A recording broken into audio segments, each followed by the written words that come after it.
अस्सलामुअलैकुम वरहमतुल्लाहि वबरकातुहू। रमज़ान तमाम हो रहा है और ईद की आमद है। आप तमाम मोमिनीन व मुस्लिमीन को ईद की मुबारकबाद। लेकिन इस बार जो ईद आ रही है वो ऐसे हालात में है कि ईद की नमाज़ आप मस्जिदों के बजाय घर पर अदा फरमाएँ। न ईदगाह जा सकेंगे, न मस्जिद में जा सकेंगे, बल्कि ये नमाज आपको घर पर अदा करना है। अब सवाल ये पैदा होता है कि किस तरह से ये नमाज अदा की जाएगी। क्या नमाज न पढ़ें इसलिए कि ईदगाह नहीं जा रहे हैं, मस्जिद नहीं जा रहे हैं जहाँ पर ईद की नमाज होती थी और बाजमात होती थी। तो क्या ईद की नमाज़ न पढ़ें इसलिए कि मस्जिद नहीं जा रहे हैं, ईदगाह नहीं जा रहे हैं, तो ईद की नमाज़ भी छोड़ दी जाए। जैसे आप जुम्मतुल विदा की नमाज़ नहीं हो सकी है और जुमा नहीं हो सका है, नहीं। बरादरानी अज़ीज़, मसला ये है कि नमाज जुमा के लिए इज्तिमा चाहिए, 5-7 आदमी कम से कम हों और वो हर घर पर अदा नहीं हो सकती और नमाज जुमा फुरादा अदा नहीं की जा सकती। लेकिन नमाज ईद आप फुरादा पढ़ सकते हैं, अकेले भी पढ़ सकते हैं, 2-4 आदमी मिलके भी पढ़ सकते हैं।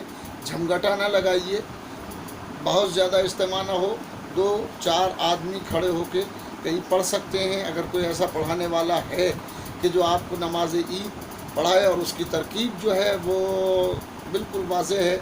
नमाज ईद पढ़ता हूँ 2 रकअत कुर्बतन इल्लाह और फिर उसके बाद सूरह अलहम्द और सूरह अलहम्द के बाद पहली रकत के अंदर सूरह आला है, सब्बि बिस्मिल्लाहिर्रहमानिर्रहीम, सब्बि इस्मा रब्बिकल आला अल्लज़ी खलक़ फसव्वा वल्लज़ी क़द्दर फ़हदा, ये सूरा पढ़ना है। इसके बाद फिर 5 कुनूत पढ़े जाते हैं, अल्लाहुम्मा अहलल किब्रिया वल अज़मति व अहलल जूद वल जबरूत व अहलल अफ़्व वर रहमा व अहलत तक़वा वल मग़फ़िरा। पहली में आप 5 कुनूत पढ़ेंगे और दूसरी रकत जब शुरू करेंगे, ये करने के बाद सजदे में जाएं, सजदा करके जब खड़े होंगे तो फिर आपको पढ़ना है सूरह अलहम्द और सूरह अलहम्द के बाद अब आपको सूरह वश्शम्स पढ़ना है। वश्शम्स वज़ुहाहा वल क़मर इज़ा तलाहा वन नहार इज़ा जल्लाहा, ये पूरा सूरा आपको पढ़ना है। फिर उसके बाद 4 कुनूत पढ़े जाएंगे, वही जो पहले पढ़े गए थे, अल्लाहुम्मा अहलल किब्रिया वल अज़मति व अहलल जूद वल जबरूत, यही पूरा कुनूत आपको पढ़ना है। अगर बफ़र्ज़ आप इस वक्त ये कुनूत और ये पूरी नमाज अवेलेबल है शिया टूल किट के ऊपर, इसको डाउनलोड करें अपने अपने मोबाइल्स पर और शिया टूल किट पर जाएँ और नमाज सलात डायरेक्टरी जहाँ है वहाँ इसको क्लिक करेंगे तो आपको नमाज ईद नज़र आ जाएगी। नमाज ईदैन भी और नमाज ईदैन तरीक़ा एक ही है, चाहे वो बकरीद की नमाज़ हो, चाहे वो ईद उल अज़हा हो, चाहे वो ईद उल फितर हो, तरीक़ा एक ही है।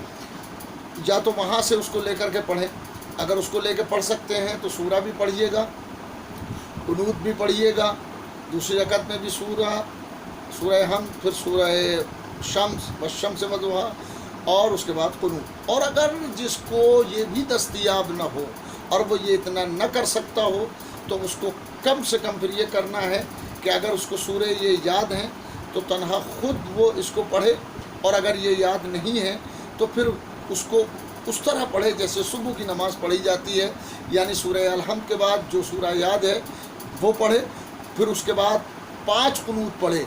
अगर वो दुआ याद है अल्लाहुम्मा अहलल किब्रिया, वो दुआ याद है तो उसी को पढ़े, और अगर वो याद नहीं है तो जो कुनूत पढ़ा करता है और जो कुनूत में दुआ पढ़ता है और वो याद है तो बस उसी को 5 मरतबा पढ़े और दूसरी रकत में वही कुनूत 4 मरतबा पढ़े।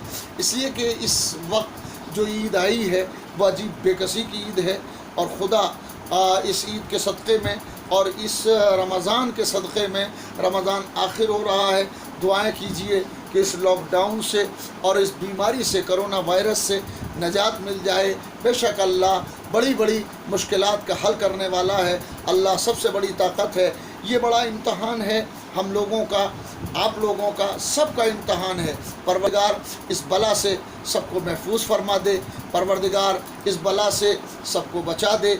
یہ عید کی نماز، اگر ایسا نہیں ہے کہ عید کی نماز آپ کو چھوڑ دینا ہے کہ اس سال چھوڑ دی جائے، نہیں، یہ آپ کو نماز پڑھنا ہے، مگر آئندہ برس اور جب بھی حالات صحیح ہو جائیں گے اور اس کے بعد جب عید کی نماز آئے گی تو جیسے پڑھا کرتے تھے عید کی نماز کے لیے عیدگاہ میں جا کر کے، مسجدوں میں جا کر کے، جہاں عید کی نمازیں ہوتی ہیں وہاں پر جائیے، عید شوکت اسلام کے لیے ہے، جماعت سے جائیے، شان و شوکت سے جائیے، تاکہ دیکھنے والوں کو اندازہ ہو کہ یہ عید کی نماز کے لیے جا رہے ہیں، اسلام کے لیے اپنی زندگی کو وقف کیجیے اور اس کو احساس کیجیے اس کا کہ اس بار یہ اس بے کسی میں عید ہو رہی ہے، اور تڑپ کے دعا کیجیے تاکہ بقرعید الحمدللہ آرام سے ہو جائے اور عیدگاہوں میں جائیں، آپ نماز پڑھیں۔